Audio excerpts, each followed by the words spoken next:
I have idled away 80 years of my life, witnessed all the vicissitudes of the world. I thought that at my age, I had already understood all aspects of human life. But now, when I wake up from dreams at midnight, there's a decision that always makes me so regretful that I can't fall asleep. That is moving into a nursing home. Back then, my family members took turns persuading me, painting a blueprint of professional care, promising that I could enjoy my later years here. I naively believed those sweet lies at that time.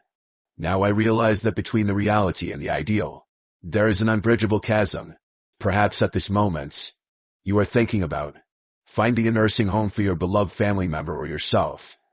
You may have heard rumors that this is the best choice for spending your old age in peace. But before you take this crucial step, please listen to an old man's nagging about 6 important things. These are all heartfelt words that I wish I could tell myself back then if I could turn back time. Because it's easy to enter this door, but hard to get out. The world inside and outside the door is like 2 parallel universes. The most shocking thing, first of all, is the complete loss of the right to autonomous survival. It's not about the cramped room, nor the unfamiliar environment. It's the suffocating feeling of being reduced to a marionette. In the past, in my own house, I could lie in bed with the quilt until the sun was high in the sky in the morning. When I was hungry, I could start cooking at any time. When I was free, I could stroll through the streets. When I was in the mood, I could wash my hands and cook a delicious meal. The most comfortable thing was curling up in the rattan chair that had been passed down for 3 generations, reading the Peony Pavilion while sipping long Jing tea. Now, my survival trajectory has been cut into standard modules. I must strictly follow the schedule for 3 meals a day. Even if I have no appetite, I have to eat mechanically. The lights are turned off promptly at 9 o'clock at night. As uncompromising as in a military camp. If I want to admire the winter sweet in the garden, I need to submit an application 3 days in advance. Even my choice of clothes has to follow the regulations of the nursing home. One morning, out of habit, I reached 4 poetic remarks of Suiyuan garden beside my pillow. What my fingertips touched was a bedsheet with the smell of disinfectants. Looking around, all I saw were monotonous beige walls. Then I suddenly realized that my study in my former home had already become a thing of the past. The second most heartbreaking thing is the dull pain of being forgotten by my closest relatives. When I first entered the nursing home, my children visited me frequently, and my grandchildren often came to enjoy my company. I naively thought that the bond of blood was unbreakable. However, in just 100 days, the frequency of their visits gradually decreased. Video calls replaced the warmth of their real presence. On holidays, I sat alone in front of a table full of delicious food, always receiving a text message saying something came up at the last minute at the very last moments. On New Year's Eve last year, listening to the laughter and joy on the TV, I counted the fireworks blooming one by one outside the window alone. That's when I realized what it means to be in the middle of a bustling city, but still feeling like being on an isolated island. The third is the crisis of social desertification. Although there are many people of the same age in a nursing home, it's like a museum of potted plants. Everyone stays in their own small space. A strange scene can often be seen during the morning activities. 20 elderly people sit around, except for the sound of the caregivers shuttling around. No one utters a word.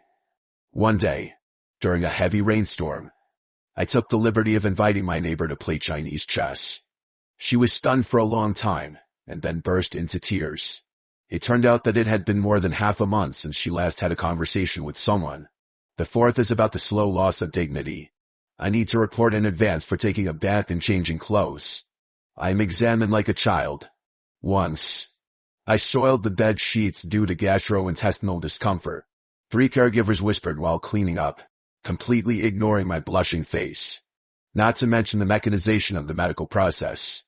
A medical examination report is directly sent to my children, and my opinion has never been sought regarding the medication plan. It's as if this body has lost the right to speak. The fifth is the revelation of the financial black hole.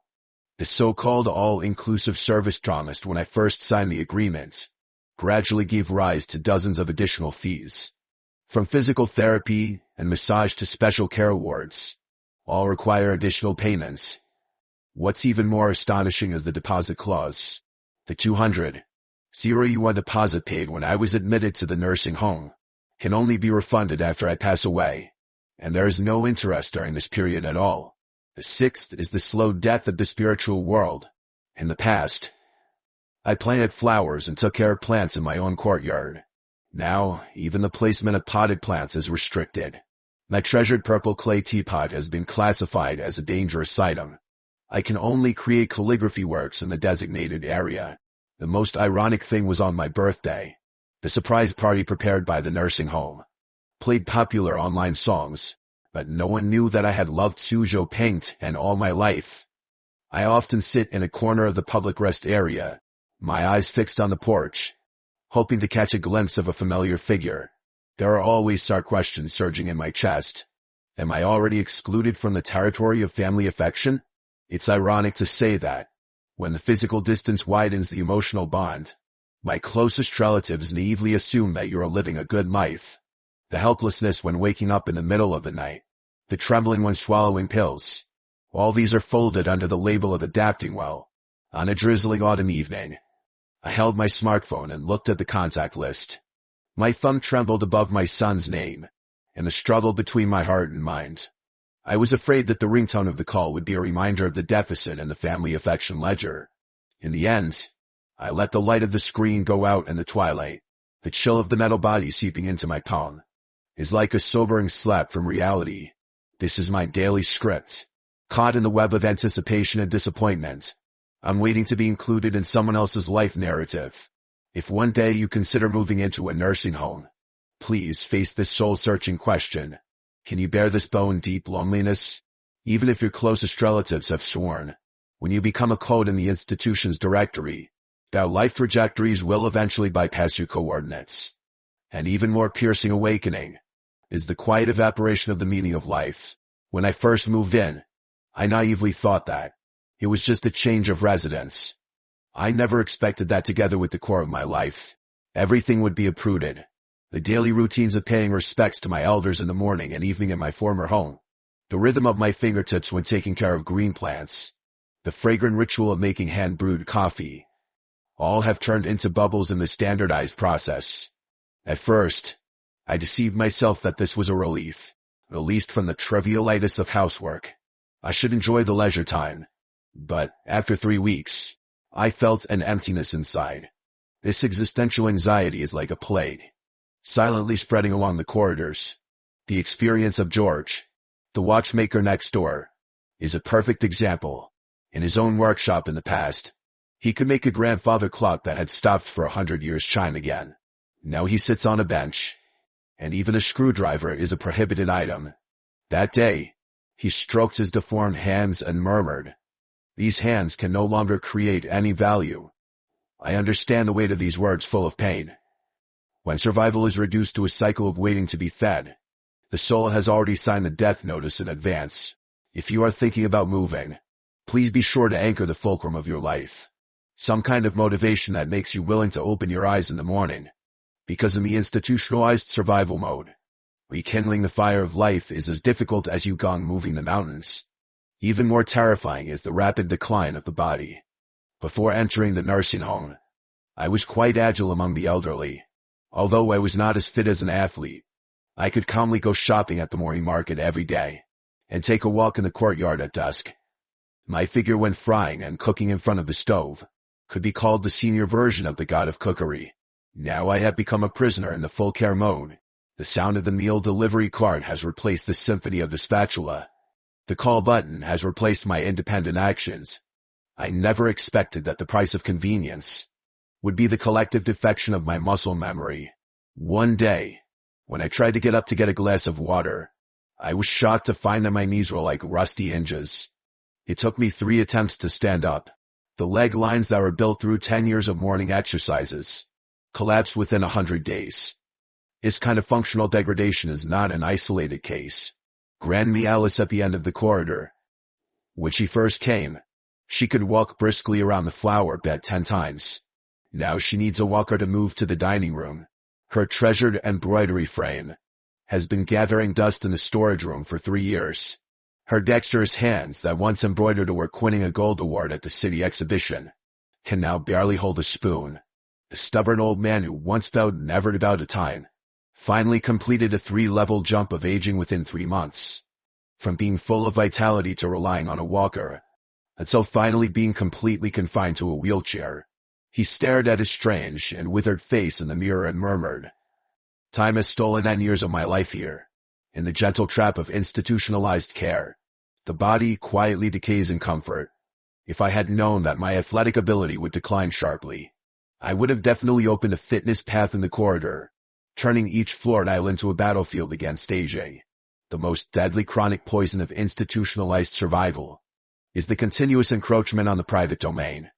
The sacred space I enjoyed in my private house in the past has now become a transparent prison cell.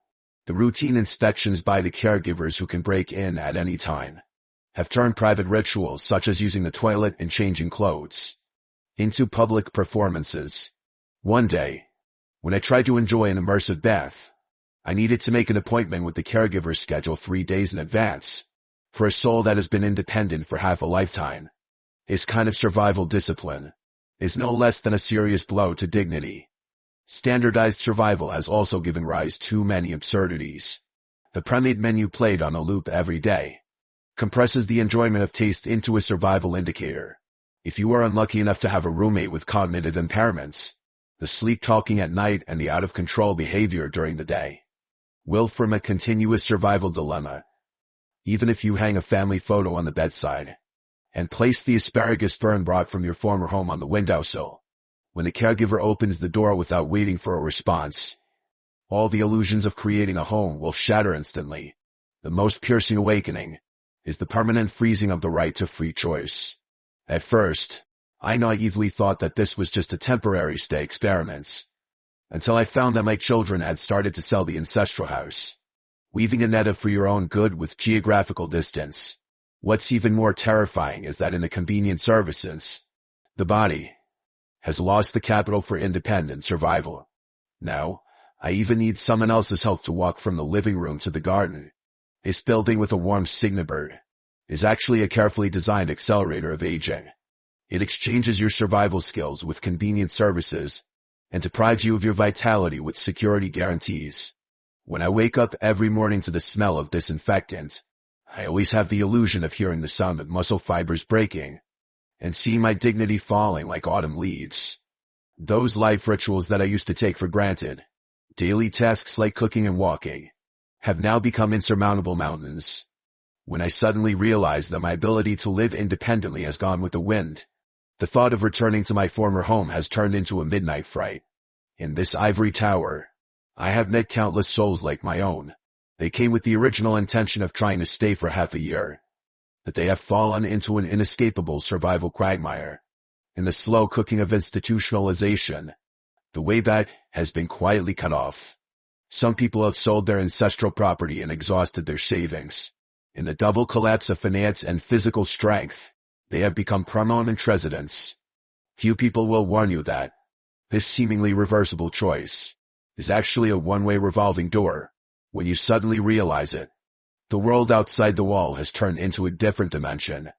If you are thinking about moving, please face this survival paradox. When you enter the nursing home, you are not only carrying luggage, but also pawning the right to choose your remaining life to the institution. The economic chain, the decline of physical functions, and emotional dependence. These 3 shackles are far heavier than you can imagine. Looking back on the past, I don't resist the marks left by time, but I deeply regret believing in the so-called best solution back then. This cage that boasts of comfort and safety has encroached on my survival skills in just 5 years, eroded my dignity barrier, and even tampered with my self-awareness. Of course, I'm not completely denying its value. For specific groups, professional care is indeed a ray of hope in life. But before making a decision, please be sure to measure the cost. Every moment of signing and stamping is a farewell to your past life. If I could restart the script of my life, I would do everything I could to protect my home. Through modern means such as community support and intelligent monitoring, I would maintain the spark of independent living, rather than pawning my freedom to the cage of the institution. before knocking on the door of the nursing home.